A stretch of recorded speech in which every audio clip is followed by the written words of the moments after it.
todos, señoras y señores. Buenas tardes, noche, tarde. Yo lo único que voy a hacer es agradecer a la coordinadora, agradecer al ayuntamiento que está por aquí, a Aurora también, en representación del ayuntamiento, que Jesús Valla siempre está a todo. Es un autor que colabora desde hace muchísimos años con el proyecto de la Universidad de Lectura de aquí de Cornellá. Lo llevamos a los colegios, a un sinfín de sitios. Siempre que le decimos algo, Jesús siempre está dispuesto. Es un autor con bastante renombre aquí en Cataluña, es un magnífico autor y un buen amigo sobre todo. Y Rafi, que es la autora de Bolero de Soledad, que lo recomiendo, porque es un libro muy sentido, un libro muy agradable y tiene sus puntos fuertes también, evidentemente. Cuando lo leáis ya lo comprobaréis. Y sobre todo, bueno, gracias a vosotros también por estar aquí. Ahí el libro tiene 4 o 5 dibujitos que son muy chulos en cada principio de capítulo, y está por aquí la ilustradora también, Marta, está ahí la primera.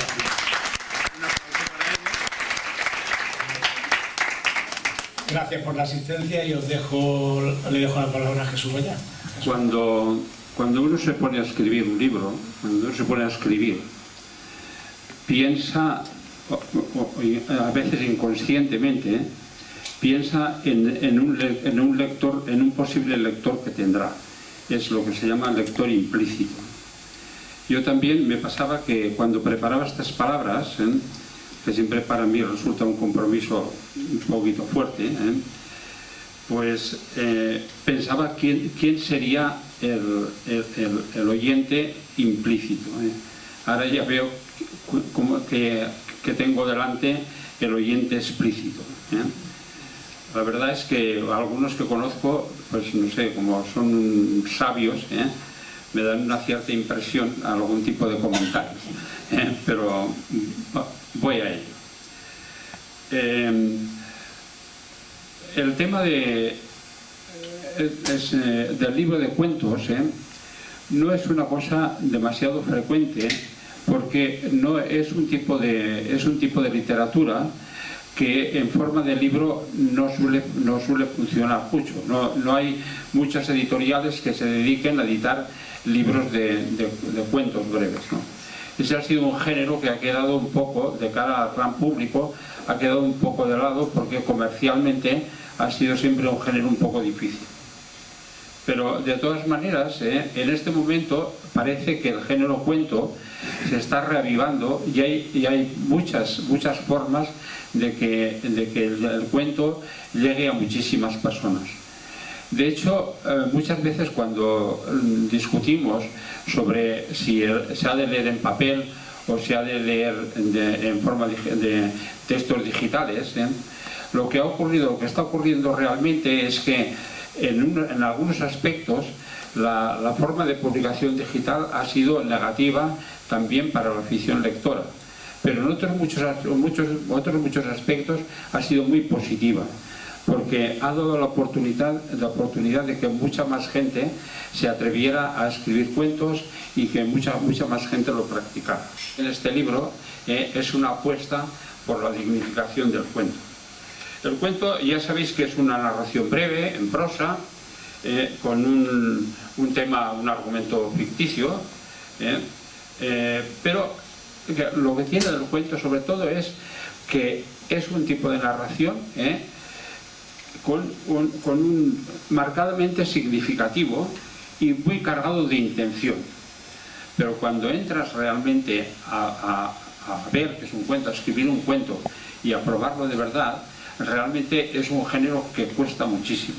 Que lograr esa concisión, esos personajes, lograr el conflicto entre esos personajes, narrarlo en poquísimas páginas y hacerlo que esté muy cargado de intención y que acabe con una especie de explosión de esa manera, pues francamente es difícil, ¿no?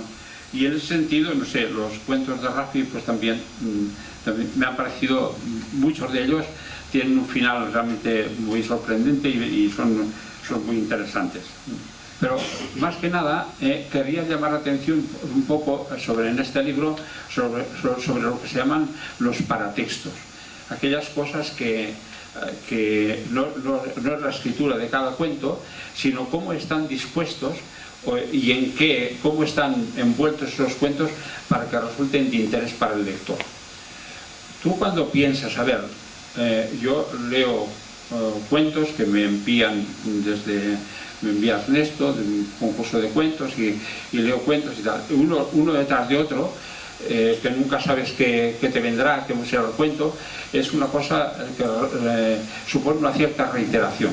Para evitar esto, el editor del libro, o los autores, me imagino ya desde el comienzo, han pensado una forma interesante de presentarlo, y es lo que yo llamo, digamos, los paratextos. Este libro está presentado en 5 capítulos. Cada capítulo es un movimiento de baile. De aquí el título, el bolero de la soledad, alude a uno de estos bailes. Están agrupados en cinco bailes diferentes, y cada uno de estos capítulos consta de 5 cuentos que tienen una cierta unidad de contenido, ¿no? O al menos, sí, una cierta unidad de contenido, que todos aluden de alguna manera a aquello que el título del capítulo indica.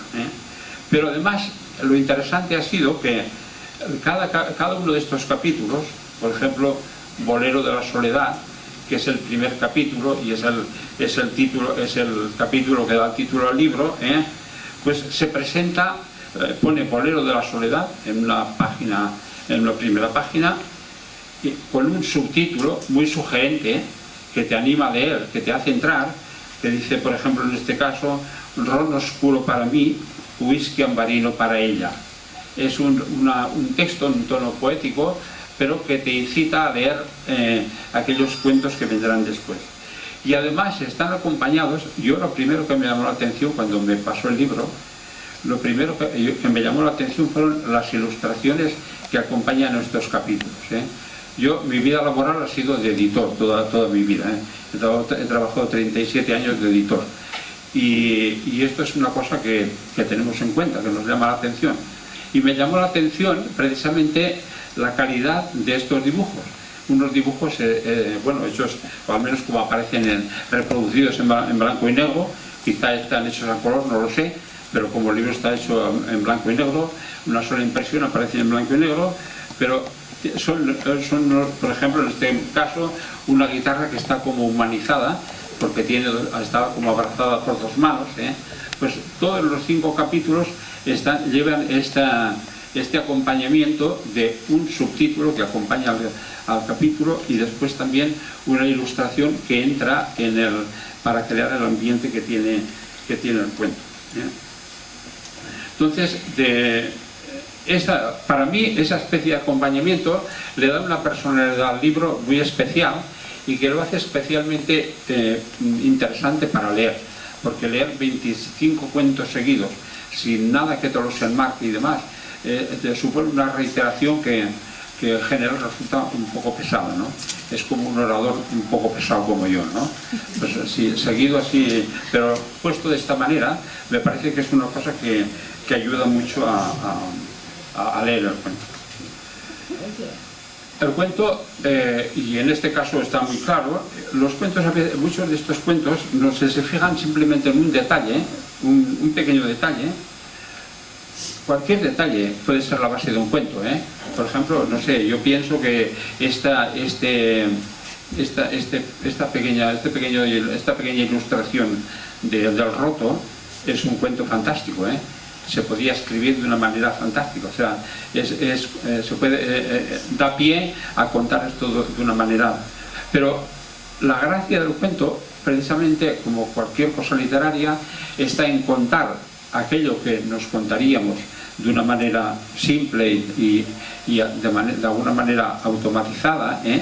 El tema, siempre, la fuerza de la literatura está en contar aquello que nos podíamos contar cualquiera, pero contarlo con aquella intención, o con aquella ironía, o con aquel humor, o con aquel tipo de lenguaje que en cuanto comienzas a leer una línea, entiendes que entras en un campo diferente, porque el lenguaje está desautomatizado. y eso es precisamente un texto literario, ¿no? Entonces estos textos de Raffi, precisamente me parece a mí también que esa desautomatización funciona muy bien y eso hace que estos cuentos sean interesantes. En este caso, Soledad es el nombre de la protagonista del cuento. Y no voy a contar el cuento, porque si no, ya no tendría... Y ni lo voy a explicar tampoco, porque no tiene gracia, ¿eh? Y con esto termino. Que cuando le llegó del editor del libro a Raffi y me dijo que si me prestaba a presentarlo, entonces me regaló un ejemplar con y me escribió esta dedicatoria: a Jesús por acompañarme en este primer baile de presentación. Yo quiero decir que no voy a bailar, porque soy muy malo bailando, y si una frustración ha tenido mi mujer siempre ha sido precisamente que nunca le he acompañado en un baile. Pero para acompañarle a Raffi, en el sentido que lo he hecho, todavía he sido capaz, pero más no sigo. Le paso la palabra a ella.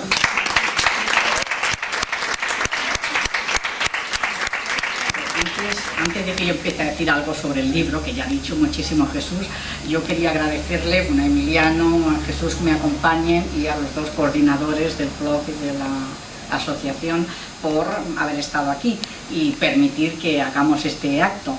Y sobre todo a todos vosotros que sois amigos, familiares, hijos, marido, sobrinos, en fin, todos os querría dedicar como unas palabras, pero claro, si me pongo a cada uno no voy a hablar del libro, así que antes de que salgamos todos corriendo luego, porque soy una pesada cuando cojo la palabra, pues ya os agradezco de corazón que hayáis venido, y especialmente, obviamente, a la ilustradora más joven de la historia, Marta. Es la más joven que yo conozco de la historia, ¿verdad, Jesús? No hay nadie que... ¿Cuántos años tienes? 13.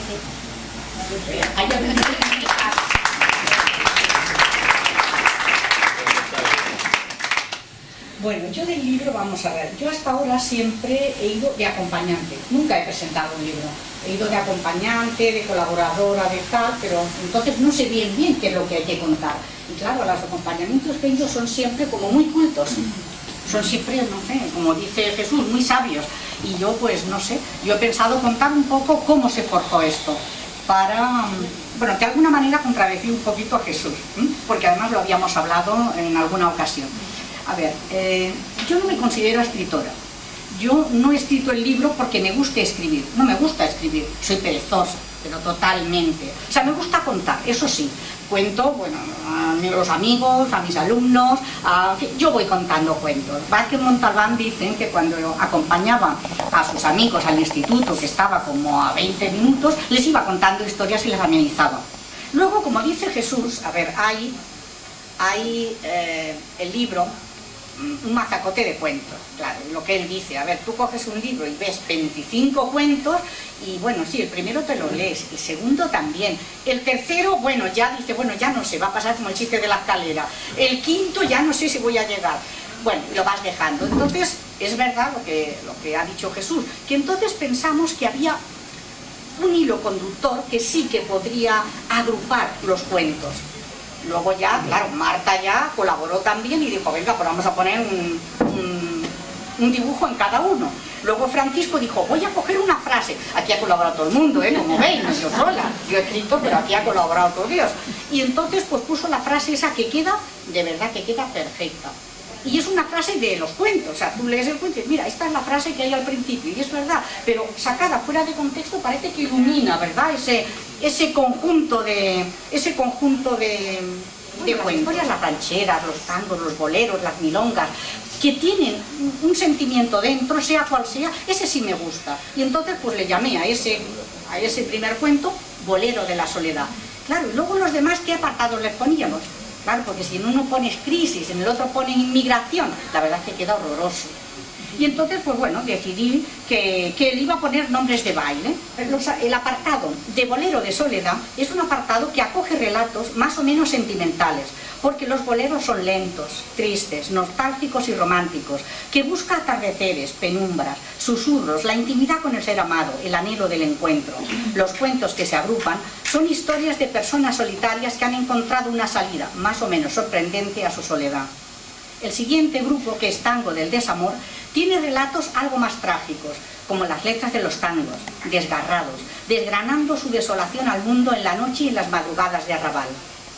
El tercero, que es el jazz del olvido, recoge historias de inmigrantes, de desaliento, de tristeza de futuro, porque el jazz tiene sus raíces en las canciones africanas de los esclavos que venían a otros continentes y hablan de su tierra, de lo que han dejado atrás, de recuerdos, de sus sueños rotos, y aunque ya nunca volverán, siempre quedará en su alma un hálito de esperanza. Y el penúltimo apartado se llama Blues de otoño, con historias cotidianas, de vida diaria, de crisis y picaresca de supervivencia. Y por último, el swing de los planetas, cuyos relatos de ciencia ficción, surrealistas y algo extraños, parece que giran alrededor de ese swing que, surgido en la América de la época del crack y sobre todo entre las dos guerras mundiales y adaptado por la raza blanca para diferenciarse de la música negra, habla de futuros que en realidad son el mismo presente con otro decorado. Os puedo contar un cuento, que es lo que voy a hacer. Más que contar, voy a leer. A ver, el cuento que os voy a leer se titula Amores perdidos. Y empieza así. Estudiamos juntos en el instituto. Yo era la empollona y él el divertido y campanero. Casi no mediamos palabra en esos cursos que nos mantuvieron en la misma clase, tan solo lo indispensable. A veces me pedía un trabajo o un deber con su sonrisa fácil y sus ojos claros, y cómo negárselo. Una noche me acompañó a casa. Cuando llegamos a mi portal, se inclinó levemente a mi oído y me dijo: la noche está estrellada y tiritan azules los astros.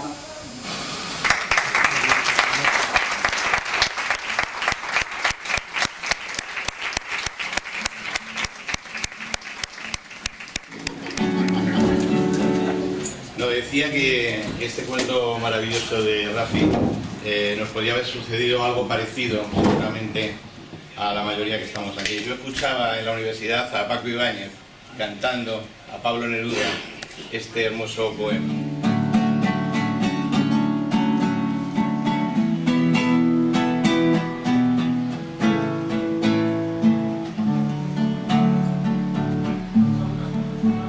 Puedo escribir los versos más tristes esta noche. Escribir, por ejemplo, la noche está estrellada y tiritan azules los astros a lo lejos. El viento de la noche gira en el cielo y canta. Puedo escribir los versos más tristes esta noche. Pensar que no la tengo, sentir que la he perdido. La alma no se contenta con haberla perdido, que le escribo.